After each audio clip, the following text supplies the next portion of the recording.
Welcome to Wimmer's Wilderness. I'm your host, George Wimmer. I have 30 years of volunteer work, community organizing, and 16 years in local government, 12 of those as mayor. Wimmer's Wilderness is an informed look at politics, community, government, environment, and education from a local perspective. Hey guys, this is a kind of a bonus track for me. It's going to delve into a little bit of what's coming up on the podcast, as well as Wimmer's Wilderness overall for the next year. So as many of you know, I've been running for a seat on the Connexus Energy Board.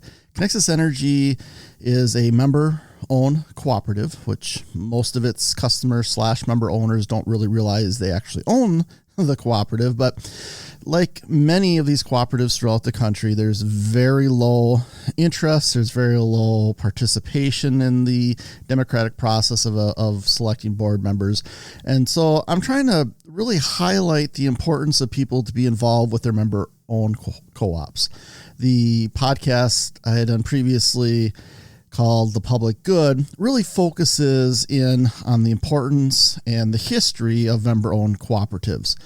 So I'm kind of putting my money where my mouth is and really trying to make a difference in the process in this member-owned cooperative. We have anywhere between 6 and 7% of the total membership votes. My main goal is try to get a lot more participation. Obviously, I'd like to win, of course. No challenger has won in the past. In its history, new people get on the board when someone has either passed away or retired, and then the existing board appoints somebody, and then that person runs as an incumbent, and that's what we've had. I mean, we've had people on this board for over 40 years. So it's a bit of an uphill battle.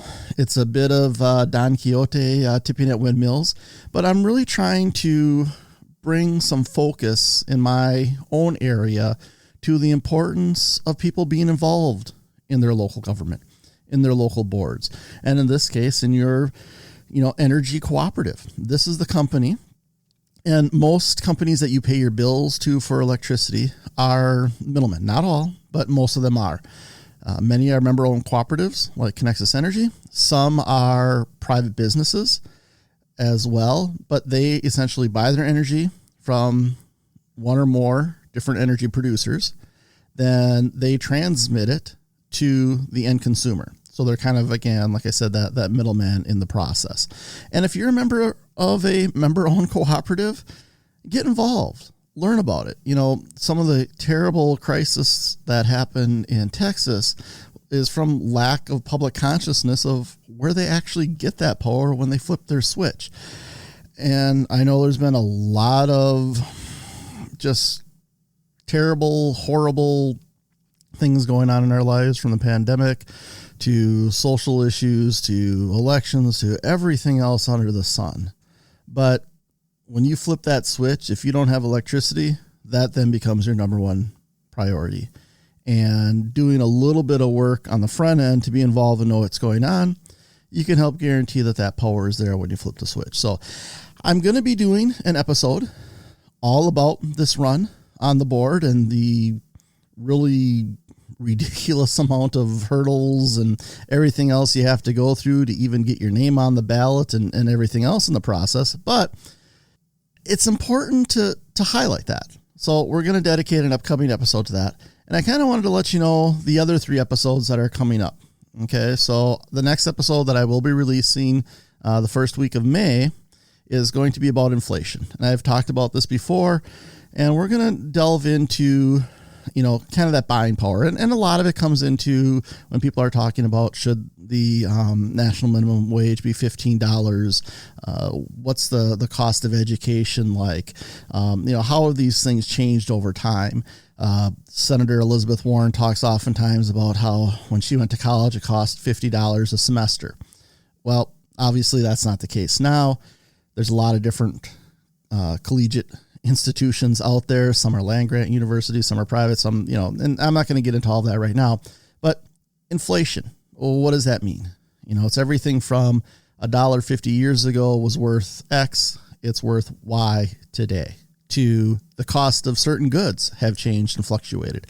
That's where we get into, decades ago, somebody could go to college, get a summer job, pay for their next semester of college and not have to go into debt. Well, education costs have gone up. Everything has gone up, but they've gone up at different levels.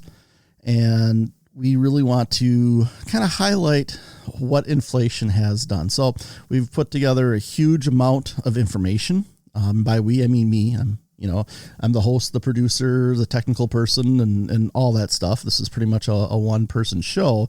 I do thank my supporters tremendously, and if you're interested in doing that, we'll try to get some information out of how you can help support the podcast and everything else that we're doing here. But it's a lot of information. Trying to get it into a format. This is a non-visual format, obviously. Would be a lot easier to be able to show, the actual numbers as we're talking about them. So I'm trying to provide you a lot of information without making it, seem like some type of a math class or statistics class.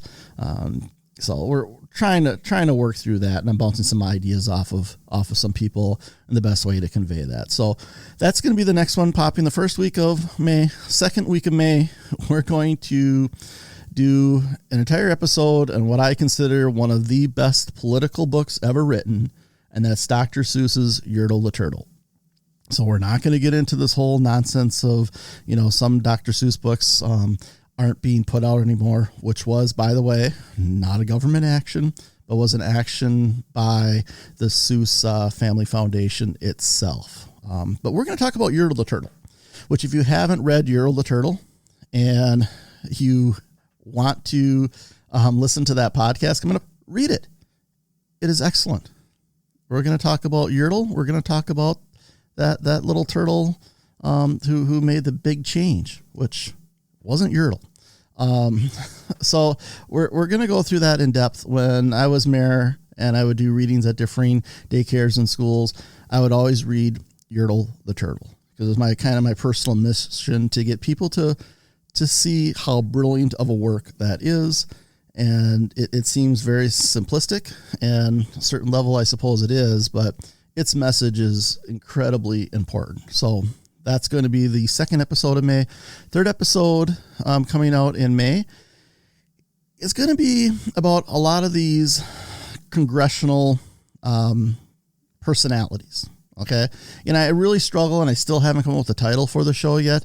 Right now I have it slated in as the biggest names in Congress, when, it's not necessarily the most powerful people in Congress. It's going to be the people who the media seems obsessed about, and give you a little bit of background on each of these individuals. Okay.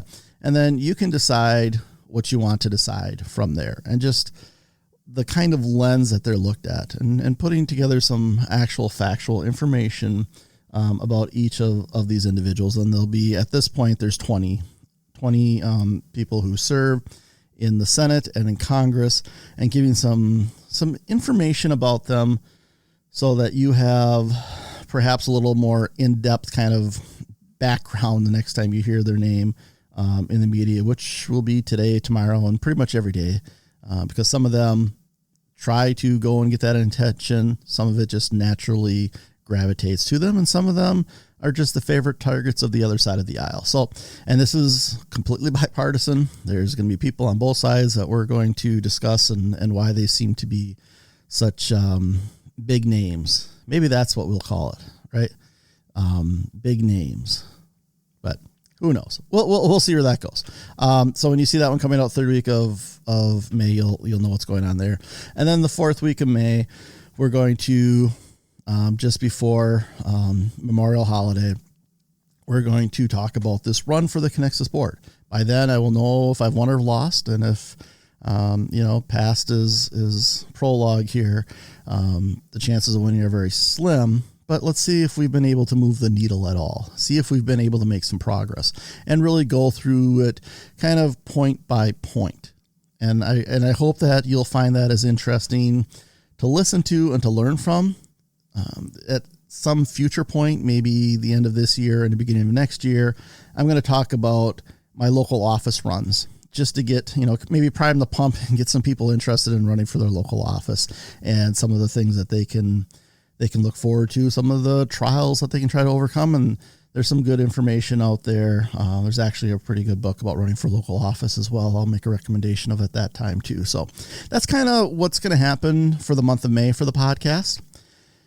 Now, Wimmer's Wilderness, the very first thing we did, the biggest thing is the podcast, and that's been going very well for us, unless I get sidetracked running for office here and there, but otherwise it's been going very well. But the other parts of Wimmer's Wilderness is I'm trying to kind of grow this, I guess for lack of a better word, brand, is my bee side, right? Figuratively and literally here, I guess. But the bee side of Wimmer's Wilderness are bees, our honeybees. And starting last year, contemplating, I've got these bees, had 3 hives, looking at what do I want to do. I'm producing a lot of honey, making a lot of different kinds of candles out of it. And then this winter with some of the excess beeswax from the cells. For those of you who don't know bees very well, but you kind of have the brood chambers where they'll, store pollen, lay eggs and get new brood. And then you have the honey that the wax, if you look at a beehive, it'll be kind of a little darker brown on the bottom, but the beeswax that they use for the actual honey is this beautiful, really clean looking white kind of wax. Well, I take that excess wax from the cappings when you take the caps off of the cells to get the honey out, and using that to make lip balm, and have come up with a formula that I like quite a bit. Have put out about 30 or 40 lip balm push-up containers out to people to test, and they seem to love it quite a bit as well. And we're going to be selling lip balm, going to be selling honey, going to be selling candles, starting from this summer going forward. And it's just going to be a small little thing. Obviously, it's not going to be a tremendous amount of money. Going to be up to 5 hives. Here at the beginning of May, we'll be starting 2 new hives this year.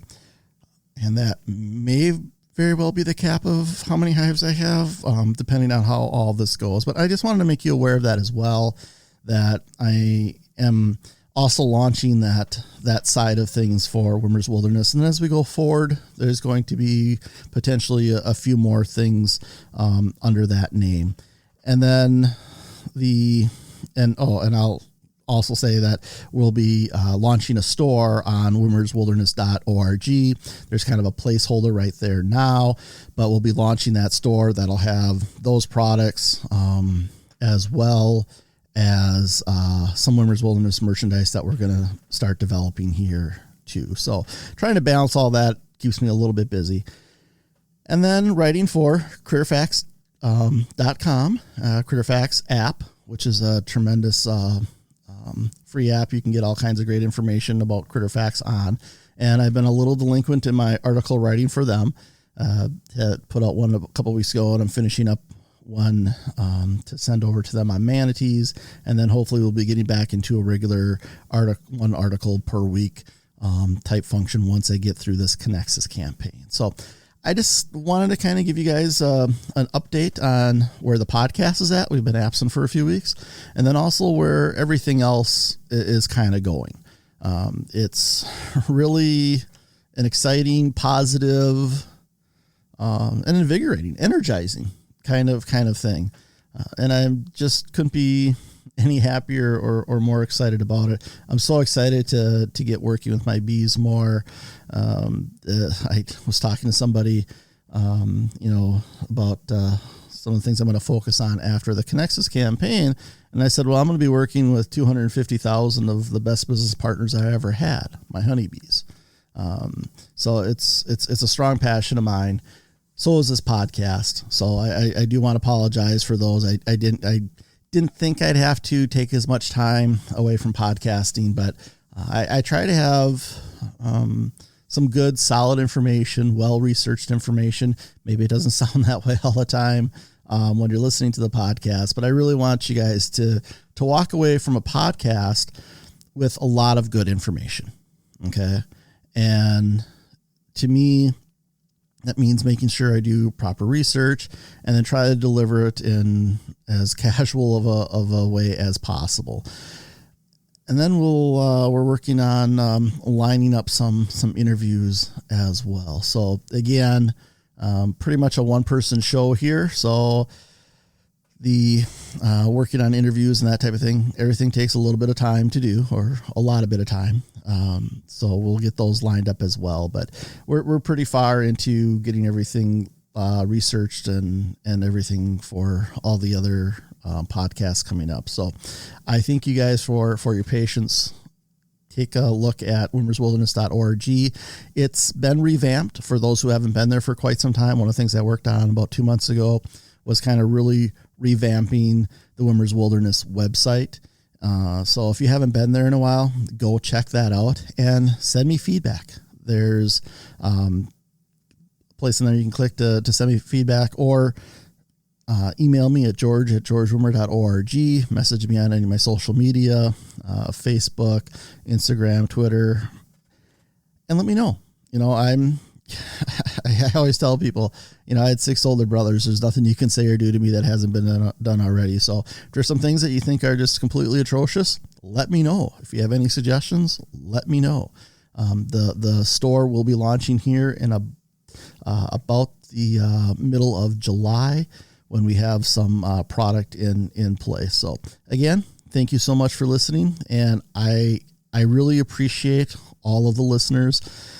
For those of you who listen or may only listen to one episode, if you can click to download those episodes on any format, we're literally out on dozens and dozens of platforms for podcasting, or you can go to wimmerswilderness.org and listen to it there. That would be incredibly helpful. That kind of shows our reach and our audience size. And then we're going to... one more thing, sorry, I thought I was finished, but is getting more content out onto our radio channel as well. So we do have Wimmer's Wilderness Radio, which you can listen to off of our Wimmer's Wilderness website. Did some initial work on it, and then this summer we'll be really trying to get that up and much more enjoyable. I'll just frankly say it. Right now it's a little rough, but we're trying to get that flowing as well. So again, thank you guys. I think I said it a bunch of times, but without you, I couldn't do any of this. None of this would be successful without your help. So hopefully this little meandering bonus podcast kind of gives you a good view of what's coming up for the beginning of the summer, and we will have further updates as we go along. Thanks a lot, guys. Thank you for joining us today. Help us spread the word by telling your friends, family, and heck, even your frenemies that they can find us on iTunes, Spotify, Luminary, iHeartRadio, Stitcher, Google Podcasts, TuneIn Radio. Pretty much anywhere you can find a podcast, you're going to find Wimmer's Wilderness. To learn more about us, go to wimmerswilderness.org. Make sure to follow us on Facebook, Twitter, and Instagram at Wimmer's Wilderness.